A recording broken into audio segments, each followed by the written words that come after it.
Yan, itong si Senator Robin Padilla po mga kababayan ay nagsalita na po patungkol po sa nangyaring trahedya po na hindi po katanggap-tanggap mga kababayan. Okay?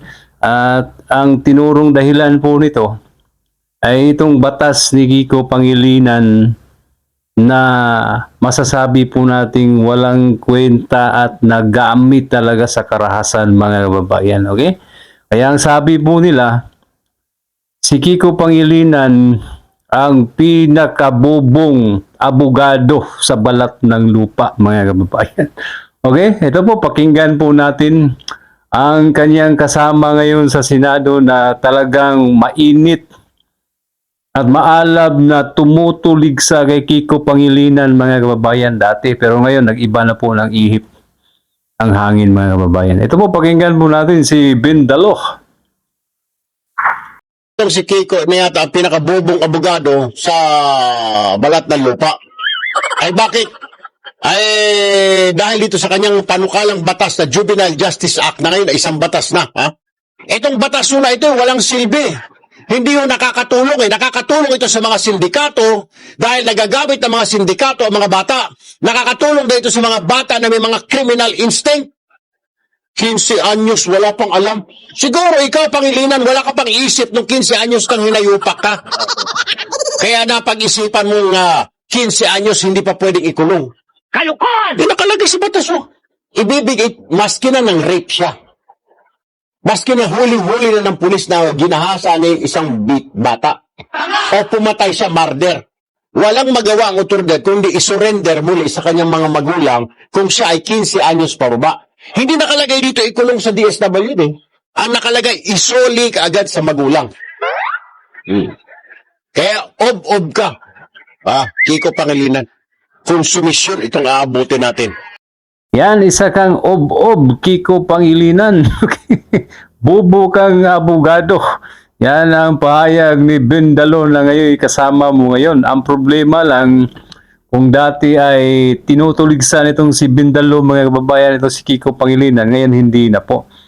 Iba na po ang sinasabi mga kababayan kasi kakampi na po nila sa kanilang business, monkey business mga kababayan.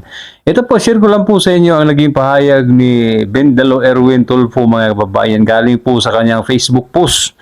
Ito po ang sabi niya patungkol doon sa nangyaring school shooting mga kababayan. Ito po, statement on Tacloban shooting. Taos-puso po tayong nakikiramay sa pamilya ng tatlong estudyanteng nasawi sa pamamaril sa San Jose National High School, Tacloban City. Mariin nating kinukundina ang ganitong karahasan na nangyari pa mismo sa loob ng paaralan na dapat ligtas na lugar para sa mga kabataan. Ito na. Ang inuulat na dahilan ng pamamaril ng mga minor de edad na suspect ay bullying. Bullying daw po mga kababayan. Bagamat di tama ang naging paraan nila para resolbahin ang bullying sa kanila, isa po itong nakakaalarma na hudyat para sa lahat ng mga eskwelahan at sa mga otoridad. Lagyan na ng pangil ang implementasyon ng Anti-Bullying Act mga kababayan. Okay? Ben Daloh.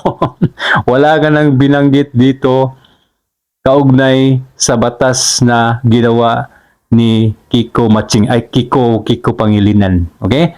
Ang taong sinasabi mo na pinakabubong abogado sa balat ng lupa, ngayon ay tila nag-iba na ang tono mo ngayon. O, di ba? Kasi kakampi na kayo. Kakampi na kayo, iisa na ang inyong mga balahibo. Okay? Kung sinasabi mo na si Kiko Pangilinan ay pinakabubong abogado, ikaw rin, dalawa na kayo. Ikaw ang pinakabubong senador sa balat ng lupa. O, di ba? Okay? Ganyan ang mga galawan ng mga taong ito, mga kababayan. Kapag kakampi na sila, ay wala na. Tahimik na. Okay? Kaya ito, nagsalita po si Senator Robin Padilla, mga kababayan, kaugnay po dito. At kasi, dati po, sinubukan ni Senador Robin Padilla na amendahan ang batas ni Kiko Pangilinan, pero parang wala pong nangyari mga kababayan. Ibig sabihin, matagal lang problema ito mga kababayan. Itong problema sa batas ni Kiko Pangilinan ay talagang marami na ang naging biktima nito na kawalan ng katarungan mga kababayan. Okay? Talagang ginagamit po ito ng mga kriminal para makagawa sila ng mga bagay na labag sa batas kasi protektado po sila sa batas na ito mga kababayan at maging sa human rights. Okay? Kaya ito, basahin ko lang po mga kababayan ang sabi po ni Senador Robin Padilla. May pag-asa kayang mas special session ang kalagayan ng aking panukala para amyendahan ang Juvenile Justice Act. Sunod-sunod na po ito, may hold up, may rape, ngayon pamamaril sa paaralan. Ano po ba hinihintay ng mga kasama natin sa senador? O, di ba? Wala kasi nangyari mga kababayan sa panukalang amindahan po niya ang batas ni Kiko Pangilinan. Pero ngayon, may nangyari uli na karahasan sa mga minor de edad. Ngayon, magpapatawag na po sila ng pagdinig sa Senado. At alam niyo po ba mga kababayan na ang mangunguna ay walang iba kundi si Senator Risa Hontiveros, mga kababayan. Isa sa mga protector at isinusulong ang human rights mga kababayan. Ito po yung balita. Kasado na sa Hulyo 1 ang pagdinig sa Senado kaugnay sa trahedya sa San Jose National High School sa Tacloban City. Kasado na po at mangunguna po dyan si Risa Hontiveros mga kababayan. Ang tanong, may mapapala kaya tayo nito mga kababayan? Mababago kaya ang batas na ito? Itong batas ni Kiko Pangilinan na talagang nagbibigay po ng salot sa Pilipinas. Parang tinuturuan po natin ang mga minor de edad na gumawa ng krimen. Parang binigyan po natin ng pagkakataon ang mga sindikato para gamitin ang mga bata sa mga krimen mga kababayan. Pag-isipan mo Kiko Pangilinan, nako naman. Kasi hindi po niya papayagan mga kababayan. Alam ko po ang dahilan ni Kiko Pangilinan na hindi niya papayagan na maamyendahan po yung batas po niya. Kasi para po niyang tinatanggap na mali po ang naging batas po niya mga kababayan. Hindi po niya gagawin yan na baguhin. Kasi ang gusto ni Senador Robin Padilla ibaba sa edad 10 ang kasuhan mga kababayan. Kaso lang hindi po yan papayagan ni Kiko Pangilinan kasi mapapahiya po siya mga kababayan. Ganun po yan. Ito po yung sabi niya mga kababayan.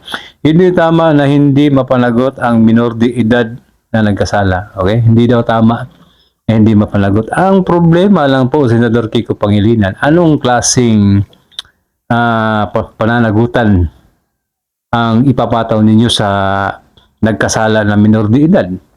Wala kasi kayong binanggit na makukulong.